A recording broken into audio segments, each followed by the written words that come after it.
A ver qué os parece. A ver qué os parece. Somos poquitos, pero ¿os parece bien? ¿Os parece bien? Porque es lo que he dicho al principio del vídeo. A no ser que queráis que hagamos algo en especial, yo necesito... Voy a cerrar por aquí algunas pestañitas. Imagino que me llegarán mañana los cables de la onda, los cables de la válvula de escape. Bueno, del servomotor y tal, pero de la válvula de escape, para que nos entendamos. Imagino que me llegarán mañana, porque me dijeron, el miércoles están aquí. Pero el miércoles están aquí en Málaga. Dice, no sé si lo voy a tener aquí para el miércoles por la tarde o ya lo tendré el jueves por la mañana. Digo, vale, ok. No obstante, este fin de lo tengo complicado para rodar, ya lo digo. Entonces, bueno, digo, bueno, pues ya está. Pero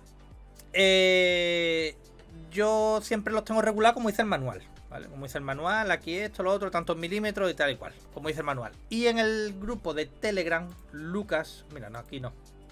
Ah, ya lo he cerrado. Lucas me dijo, tío, no lo regules como dice el manual, pruébalo así, que yo he hecho la prueba. Mira, más esta moto del 2002, como la mía. Yo lo he hecho así y se nota mejoría y tal. Digo, bueno, por probarlo. Y bueno, si el que tiene la misma moto, el mismo año, dice que ha notado mejoría, pues habrá que probarlo. Este, por lo visto, no lo conocía el canal, pero también es que está en inglés, tío. Tenemos que ir con el traductor y despacito, para que lo entienda. Son ajustes de... O este hombre es de... No sé si era de algo de HRC o no sé qué historia, ¿vale? No sé. Bueno. Ajustes de... que no son los de serie. Entonces, que no sé si dijo Luca que eran ajustes de... que hacían en la época los de HRC, yo qué sé. No sé. Vamos a echarle un pequeño vistacillo si nos importa y ya terminamos, ¿vale? Si tenéis algún consejo sobre la... Porque ya digo, yo siempre que lo he regulado, siempre que he quitado el cilindro para cualquier cosa, lo he regulado como dice el manual, siempre. Si os parece bien, vamos a echarle un vistacillo. Si tenéis algún consejo, me lo decís. Pero voy a quitar la música. So in order to do this... La técnica que lo hacían en los equipos de onda, HRC, vale. Lo estaba entendiendo mal, pero básicamente dice que la gente lo aprieta con demasiada tensión. HRC super secret technique, you're going to have to remove the pipe. So in this technique, you take something like a stick that needs to be clean. Put it all the way up on the port. So this stick extends all the way into the cylinder, and then you wedge it up to pull the flat valve to its openmost position and no more. So this is the openmost position. This is the overly rotated position.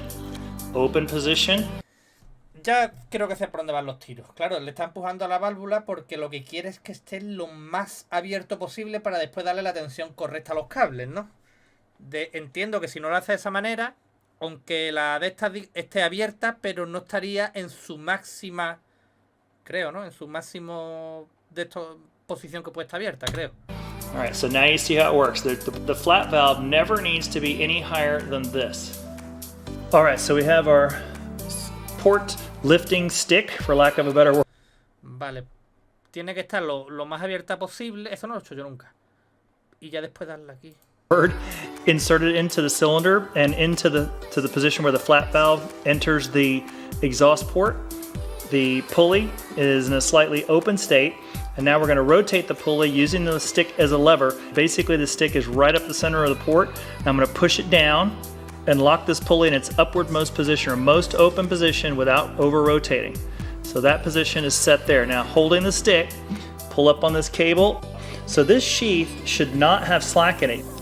And then tighten the inner. Lo que yo estaba diciendo, creo, claro. Al moverla de aquí, ya después lo ajusta aquí. Lock nut to the cylinder case, which there it is. So, with that tension,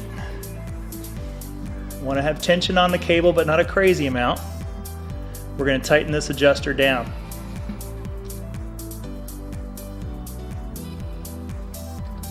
So that is the rear cable adjuster set. Now we remove the stick, rotate the pulley to the stop pin. Now this is where the manual does not describe this procedure very well. So this sheath should not have slack in it. You can actually tighten this thing down so much that this sheath will move up and down. So when the manual talks about moving the adjuster fore and aft and up and down, it's basically to the point where the sheath is starting to get slack basically on the line. So you want to tighten it down up until the point when this sheath is sliding on the cable. So you tighten down, pulling up and down on the adjuster. Fore and aft, feeling the cable.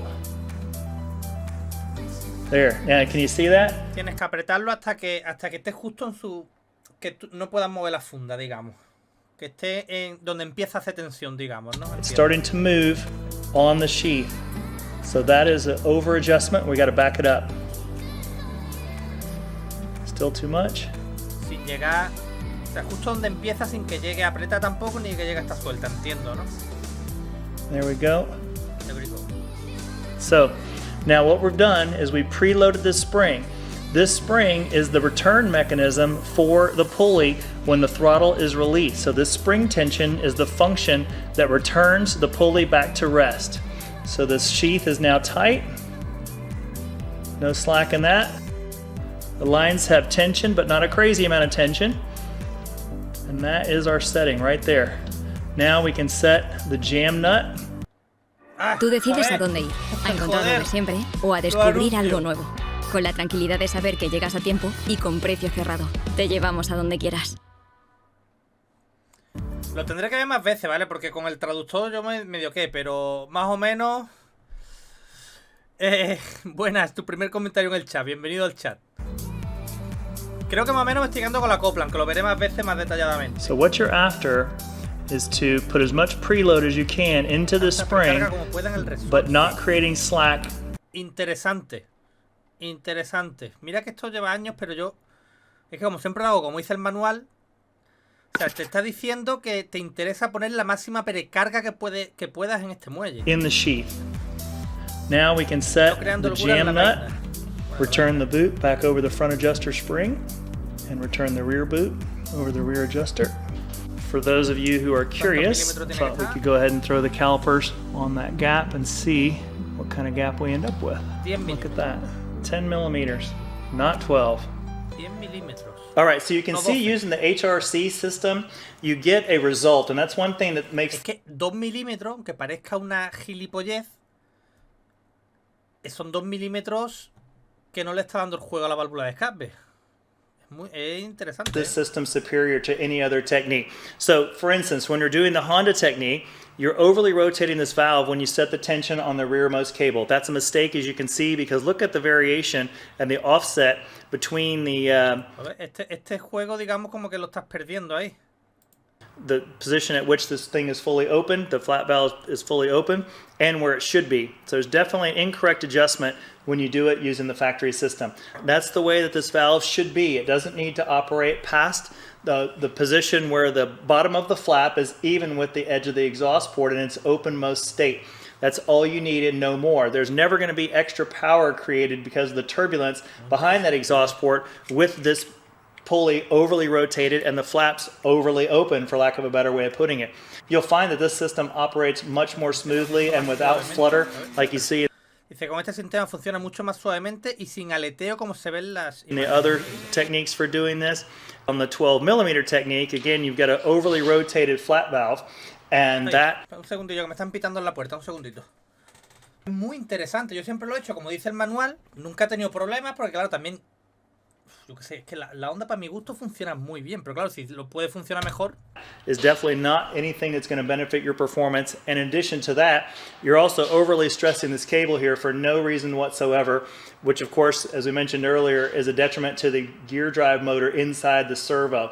So in this technique, we have a goal, and the goal is to have open, but no more than it needs to be, and close, fully closed at 3,000 RPMs. That is what is the purpose of adjusting this RC valve. El propósito de que a menos de 3.000 revoluciones esté completamente cerrada, que por lo visto de la otra manera no está completamente, y que funcione mejor también cuando create a way to repeat this value over by drawing a line, let's say, using a straight edge across the butterfly valve so that you can find this indexing. Si consigues eso, mantienes una línea... ¿Qué? Es un poco emergencia, que no hemos quedado colgados con una cosa de Alejandro ahí. Que necesitamos que haga así. 2 minutos. Vale. 2 minutes. ¿Ok? Sí. Thank you very much. Mark. Si consigues eso, tiene una línea o una entrega de potencia, como queremos llamar, como más lineal, ¿no? No está... A ver, me ha parecido entender. Esto lo tengo que ver yo más detenidamente. Again, in the future, just in case, let's say you want to do a top-end job on your bike and you end up taking the flat valves apart or something like that, you're rebuilding them and you want to be able to repeat the location of the openmost position of the flat valve. And I think you'll find that if you do it this way, you're going to have much better performance on your bike. So anyway, so I hope you enjoyed that. And I got a couple other things to share with you, so hang on just one second. Hey guys, I hope you enjoyed that video. I hope you learned something today. That RC valve is very controversial, but you should feel pretty confident now that you know how to do it. So, hey, I just want to mention that after this, we're going to start up our CRF70 build. I was talking about that in my last video, but that's about to come online. We're going to strip... Me ha gustado mucho, ¿eh? Mira que llevo yo años con Honda y con tal, y siempre lo hago como dice el manual. Siempre. Este vídeo será antiguo, ¿no? Bueno, hace 2 años, no hace tanto, ¿eh?